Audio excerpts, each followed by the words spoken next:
sobre os eventos, sobre a reunião com os embaixadores.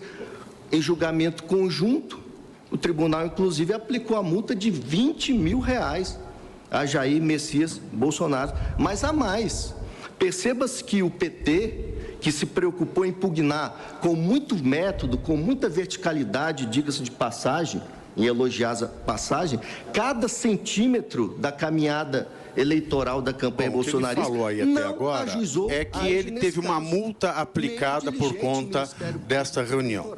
Isso já é um primeiro impeditivo para a inelegibilidade, porque se ele já foi multado, a legislação ela não admite a dupla aplicação de penalidade. Se ele recebeu uma multa, isso será um impeditivo para que ele se torne inelegível, porque se você vai punir, você tem que punir de uma vez só. Pagou ou recorreu? Uma ação de investigação judicial eleitoral por fatos amoldáveis aos tipos da representação do 36 ou do 73 da Lei das Eleições. Uma ação que, nos termos da lei, se presta para apurar não o uso, mas o abuso do poder político, o abuso do poder econômico e o abuso dos meios de comunicação, inclusive na internet, por construção judicial recente do TSE, e que exige gravidade para sua condenação. Todos nós aprendemos que, em direito, o nome que se dá às coisas é totalmente irrelevante. A natureza jurídica das coisas não advém do nome. Uma reunião com embaixadores é uma reunião com embaixadores. A vida em prédio público, a vida em prédio público. Em que mês? Em julho do ano eleitoral, eleições em outubro. Isso não traduz uma base fática suscetível de apuração em ação de investigação judicial eleitoral.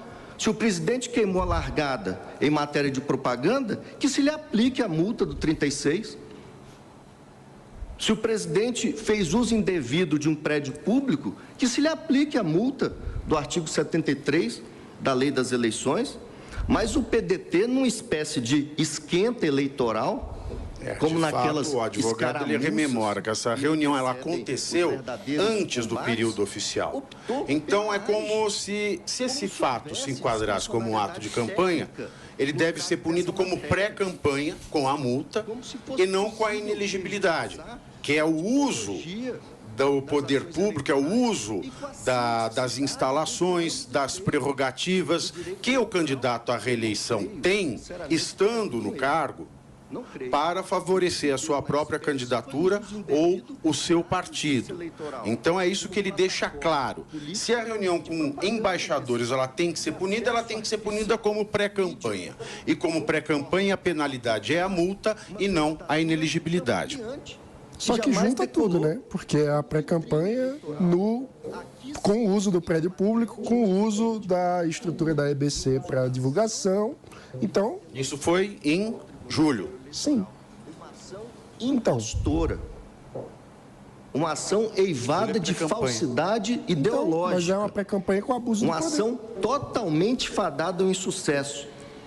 Talvez por isso, diante desse fracasso iminente, desse retumbante insucesso anunciado, sobreveio o uso desesperado de uma espécie de boia de salvação, materializada numa injustificável alteração da causa de pedir, como se as ações eleitorais fossem buracos negros, como se as ações eleitorais tivessem causa de pedir aberta, como ocorre no processo de controle concentrado de constitucionalidade. Aí ele entrou de novo na questão do direito processual, que é o acórdão de 2017, que acabou livrando da inelegibilidade a chapa Dilma Temer, que com base no artigo 492 do Código de Processo Civil, que é o código que diz que como tem que se dar o processo, o que pode e o que não pode dentro de qualquer processo.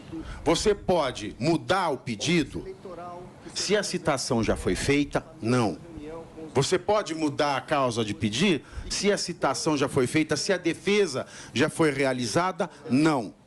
Ou você desiste do processo e recomeça do zero, um novo pedido e uma nova causa de pedir, para que a defesa, ela, gire em torno daquele pedido e daquela causa de pedir, ou você se contenta em ficar com aquilo. Você não pode mudar o fundamento, a razão pela qual você pediu a inelegibilidade no decurso do processo. É isso que esse advogado está apresentando em termos mais rebuscados nesse momento.